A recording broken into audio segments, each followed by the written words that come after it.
Programa ABC do Espiritismo, com Sérgio Vilar e André Luiz Vilar.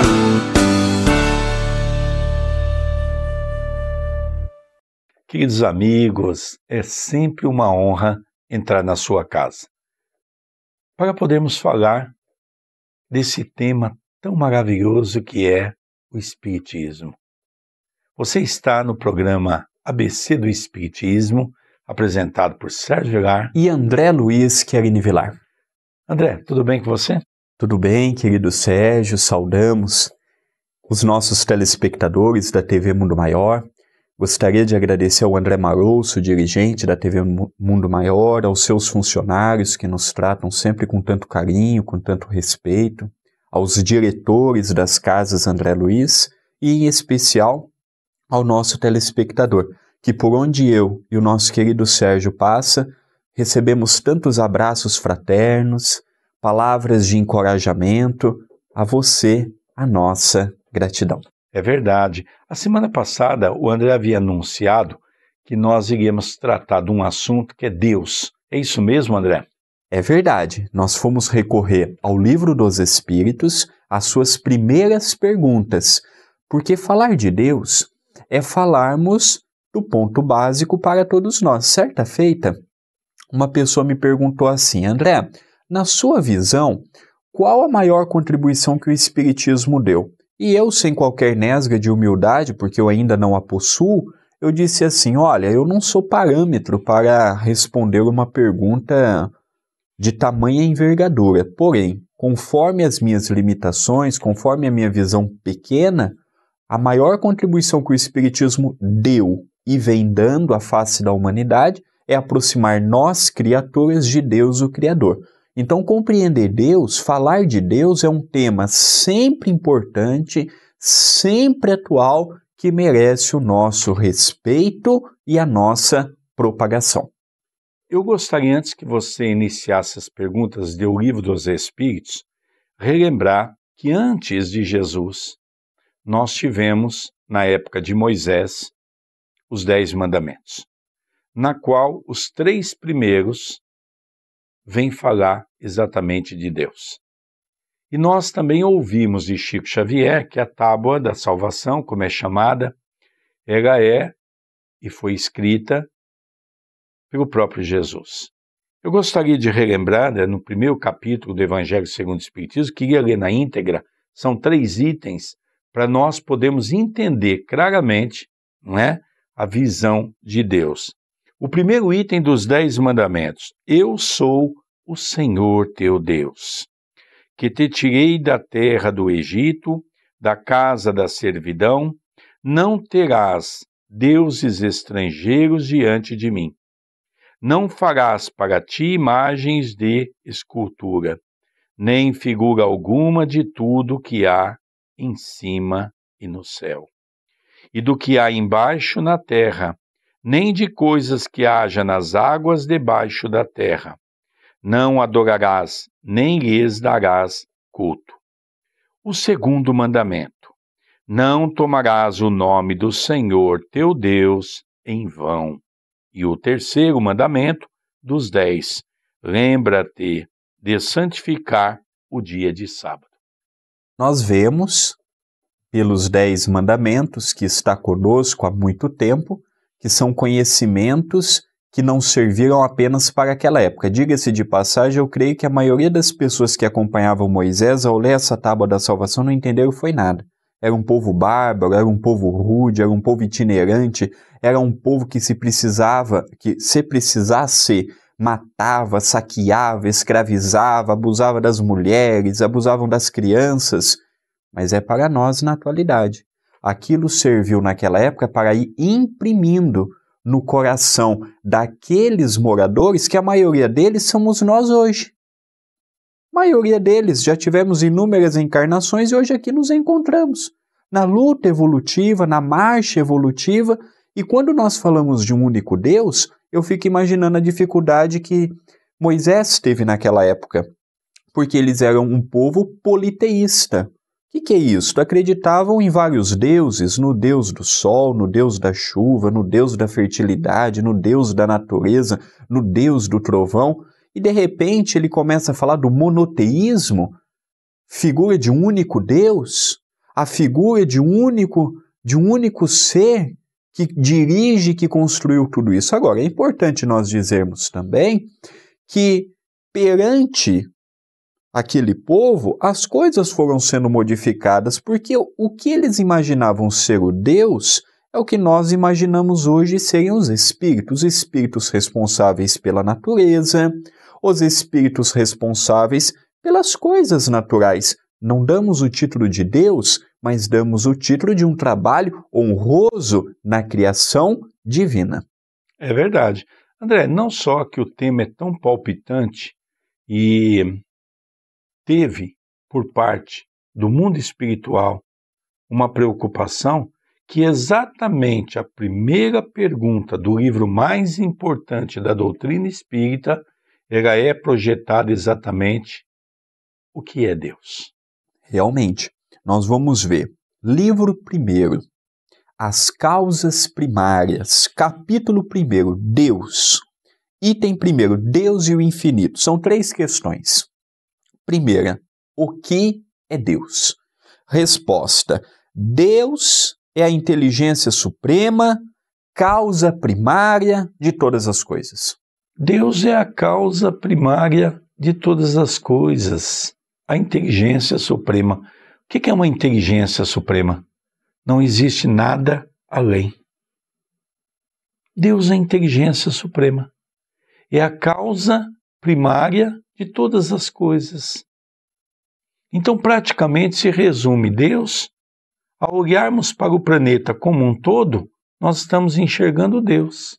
É a causa primária de tudo, porque Ele é o Criador. É a inteligência suprema porque Ele usou a inteligência para criar tudo isso. Então nós vemos que começamos a entender Deus. E é uma coisa interessante que a partir daí o Espiritismo começa a trazer para todos nós uma ideia muito interessante, porque passamos a ver um Deus Pai, um Deus bom. Quantos de nós temos medo de Deus? Porque as religiões aterrorizaram a nossa mente. Porque nós vamos buscar no Velho Testamento uma passagem que diz: Deus vinga, Deus castiga. Que Deus é esse?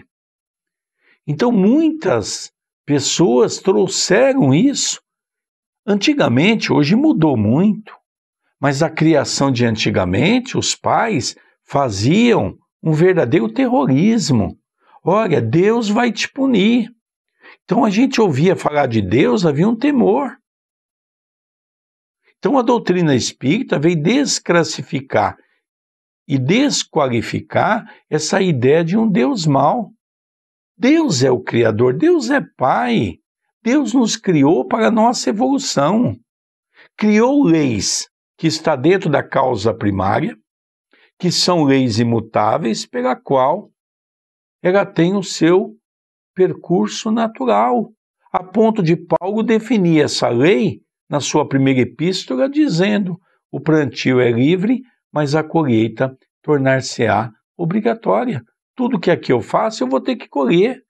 E Deus criou leis e mecanismos capazes de fazer com que a cobrança seja feita pela própria natureza. Olha que coisa fantástica o que é Deus, André. Mas é importante também nós relembrarmos por que no Velho Testamento a figura de Deus é esta figura aterrorizante, porque aquele povo precisava daquela imagem. O nosso erro é pegar uma mensagem que tem milênios, que caminhou com um povo bárbaro, e trazermos para os dias atuais. Esse é o equívoco. Naquela época precisavam de um Deus que eles temessem. Hoje nós precisamos de um Deus que nós amamos. A cultura é outra, o entendimento é outra, a evolução é outra. Nós temos que entender, quando a gente faz um estudo de algo, a gente tem que entender o tempo e a história de cada povo, de cada cultura e o momento que foi dito, o momento que foi escrito. Hoje, a concepção é outra. Talvez o equívoco é as religiões que ainda caminham com o Velho Testamento, muito enraizado no seu corpo doutrinário e transmite a mesma mensagem que se transmitia 1000 anos atrás, se transmite hoje. É verdade. Olha, André, além disso, para completar essa colocação maravilhosa que você fez, eu vou naquela poesia que se intitula Deus, de Eurípides Barçanufo, que ele fala que Isaac Newton nunca pronunciou Deus sem se descobrir. Então nós vemos que é muito importante, nós os espíritas, respeitamos, por exemplo, o Velho Testamento? Nós respeitamos não apenas o Velho Testamento, mas todo livro que seja religioso ou não. É interessante, André, nessa colocação que você fez, porque nos 10 mandamentos, não é, a tábua da salvação, nós vamos encontrar os 3 falando sobre Deus e as outras 7 falando sobre o respeito que nós devíamos ter para com o próximo. Honrarás teu pai e tua mãe, é o 4º. Não matarás, não roubarás, não cobiçarás a mulher do teu próximo, não cobiçarás os bens do teu próximo. Então nós começamos a perceber que esses 10 mandamentos naquela época veio para mudar já um contexto textualizado desse medo que você está colocando e colocou de uma maneira belíssima. Mas eu também acredito que em vez de nós termos apenas 3 mandamentos que remontam a Deus, na minha visão nós temos 4. Porque o 4º mandamento ele fala assim: honra teu pai e a tua mãe, para teres uma vida dilatada sobre a terra que o teu Deus há de te dar. Veja, quem deu a oportunidade de eu nascer no ventre da minha mãe foi Deus. Além da vontade do meu pai e da minha mãe de me criarem, de me terem, foi Deus que permitiu que a minha mãe engravidasse, que eu pudesse aqui estar. Foi Ele que me emprestou um corpo físico. Meu pai e minha mãe me deu a parte material e Deus me emprestou a parte espiritual. Então, quando fala honra teu pai e a tua mãe, ele está remetendo também a honrarmos os desígnios de Deus. Porque se eu não honro a Deus no seu todo, como eu vou poder honrar meu pai e a minha mãe? Exatamente. Aí nós começamos a perceber o elo de ligação. Quando nós começamos a usar a nossa inteligência para buscar esse conhecimento, André, nós vamos ver que os 3 primeiros realmente uma adoração a Deus, o 4º, aqueles que concedeu-nos a oportunidade do corpo, o pai e a mãe, apesar de nós somos filhos de Deus, e depois vem essa questão maravilhosa que você está colocando do amor que nós temos que ter um para com o outro. Nós estamos caminhando para o encerramento do primeiro bloco. Gostaria de fazer um convite a todos a entrar no site da TV Mundo Maior e se tornar um colaborador. Nós sabemos das dificuldades da TV Mundo Maior, da Rádio Boa Nova de se manter no ar, mas com a tua ajuda, independente que ajuda for, se torna grande para que este projeto continue adiante. Entre no site tvmundomaior.com.br. Vamos para um pequeno intervalo e já retornaremos com o programa ABC do Espiritismo apresentado por Sérgio Vilar e André Luiz Querini Vilar. Não sai daí não, é um breve intervalo.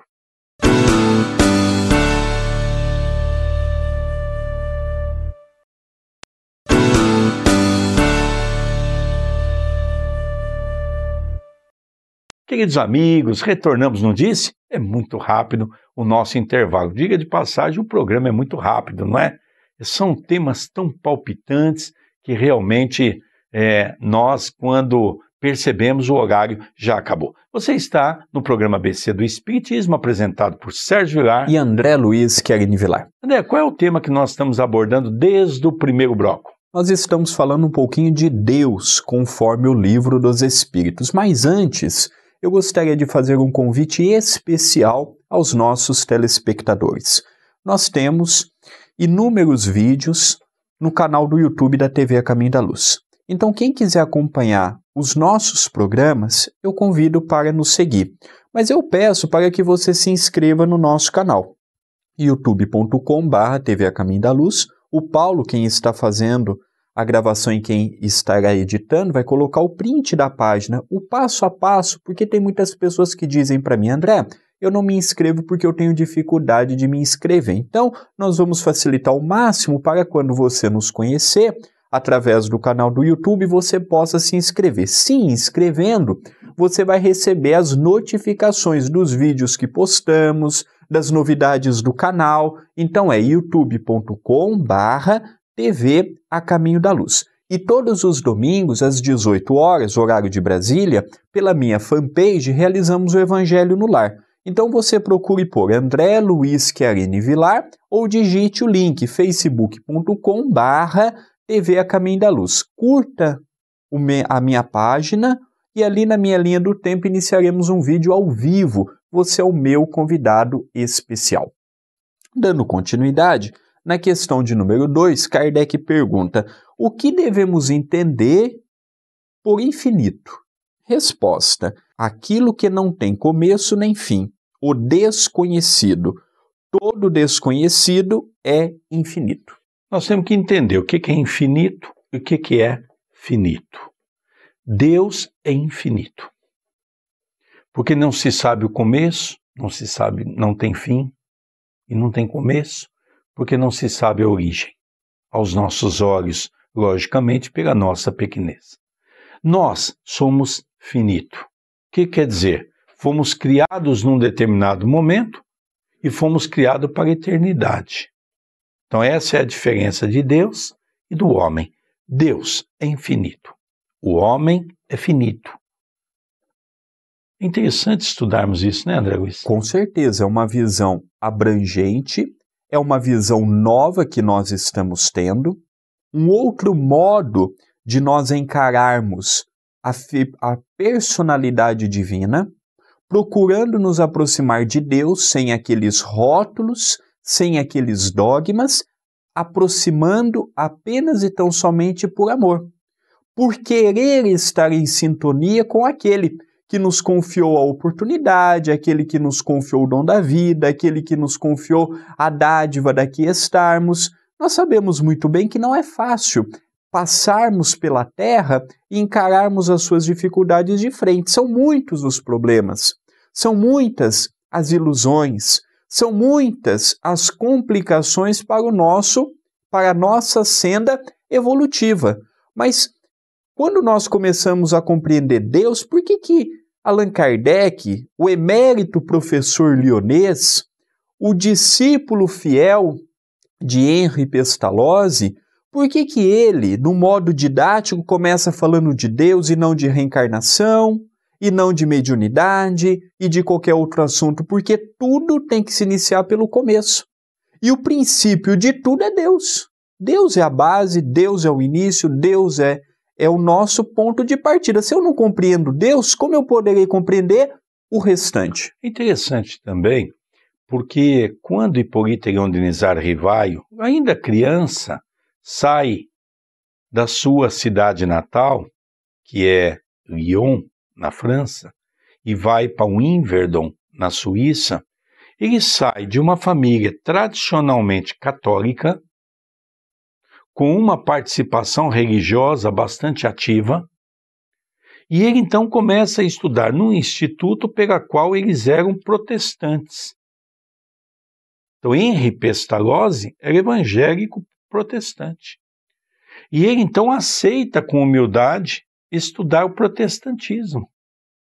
Então ele teve uma base no catolicismo, no protestantismo, para que depois ele pudesse, então, conhecer as raízes do espiritismo, na sua codificação. Porque vamos relembrar que naquela época, o catolicismo, as pessoas não tinham acesso à Bíblia. Vamos relembrar isso. Vamos relembrar que quem conhecia a Bíblia naquela época era somente as pessoas que lidavam diretamente com a religião. Os padres, os bispos. Então nós percebemos que o restante das pessoas não tinham conhecimento. Daí veio o latim, então nós aprendíamos o latim. Eu tenho 56 anos de idade, André, e eu, quando criança, logicamente, sou de família católica. Eu me lembro bem que a homilia era feita em latim, era feito em português, mas as obras eram lidas em latim. E muitas vezes a homilia também era em latim. E o padre fazia olhando para o altar, ou seja, para o crucifixo de Jesus, de costa para o povo. Então, até poucos anos atrás, nós ainda tínhamos as religiões que ocultavam. Hoje, que nós, todas as religiões cristãs, estamos tendo acesso à Bíblia. coisa que não tinha. Então nós começamos a perceber que houve uma necessidade, André, dele ter essa formação evangélica, onde o evangelho foi bem explicitado para que ele pudesse ter esse embasamento. Então, a gente precisa analisar todo esse contexto, contextualizar tudo isso para a gente ver que tudo foi passo a passo dentro de uma organização espiritual. É verdade, e naturalmente o nosso codificador já trazia dentro de si um conhecimento muito aprofundado da obra do Cristo.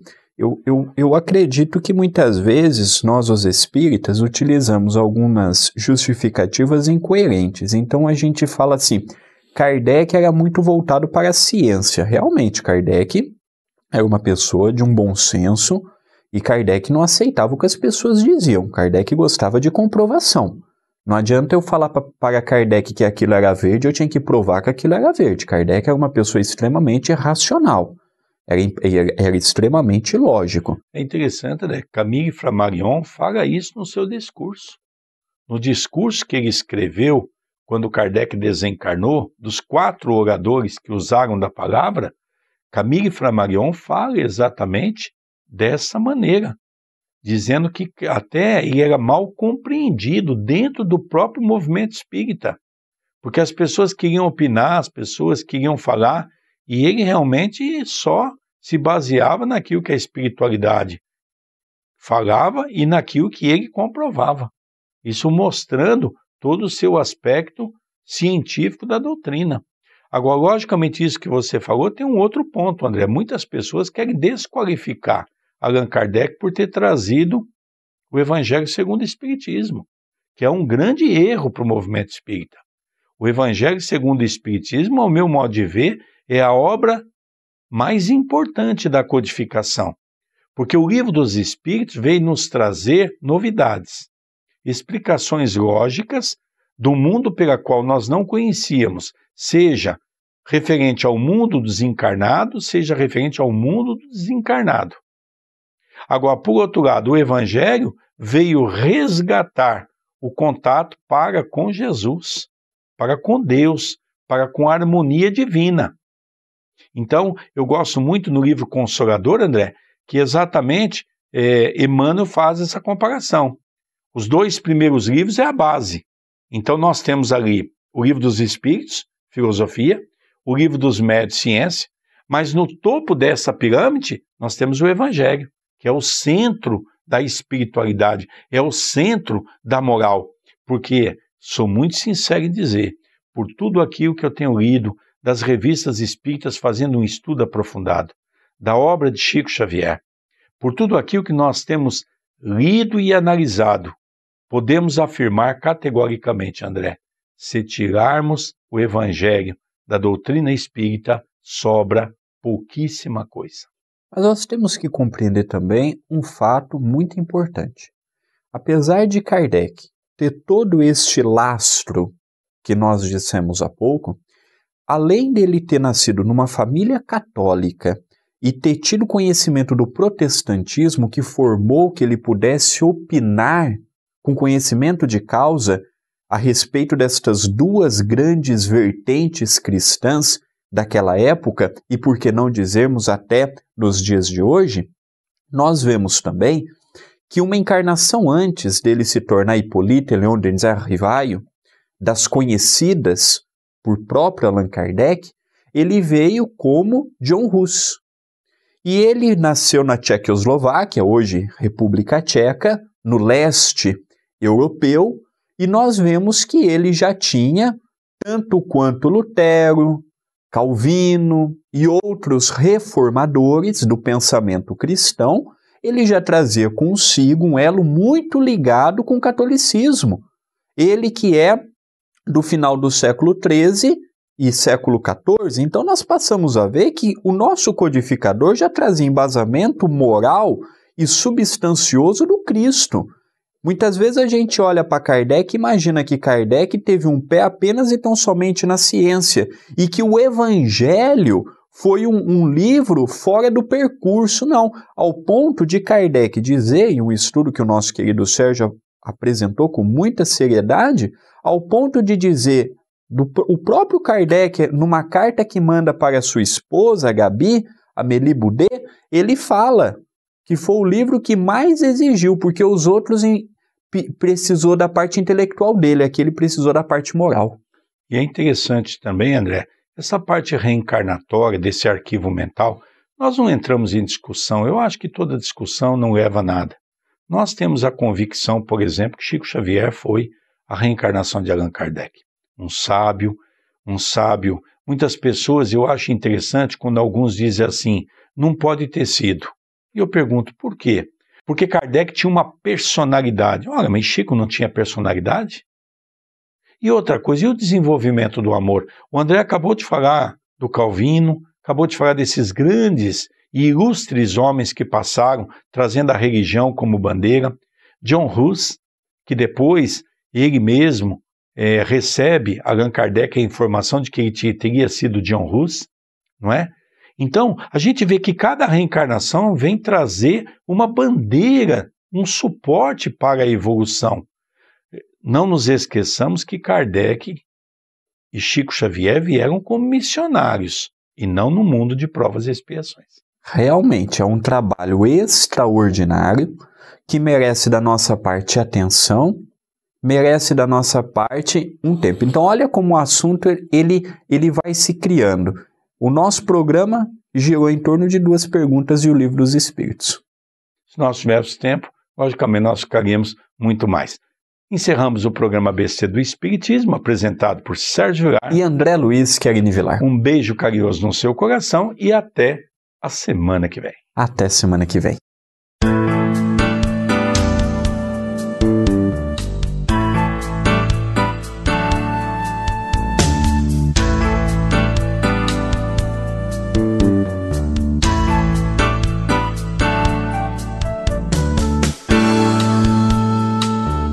Você assistiu o programa ABC do Espiritismo, com Sérgio Vilar e André Luiz Vilar.